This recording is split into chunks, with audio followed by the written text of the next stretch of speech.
Hello everyone, welcome to SkillWeb. In this tutorial, I will show you how to limit response in Google Chrome. So let's get into the video. Start by opening the Google Chrome. You want to limit the response bar. Now click on the settings.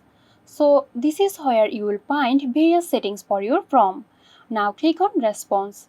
And here you can set the limit for responses by selecting limit to one response. That's it. Hope this video helped you out. Stay tuned for more helpful tutorials here at SkillWeb.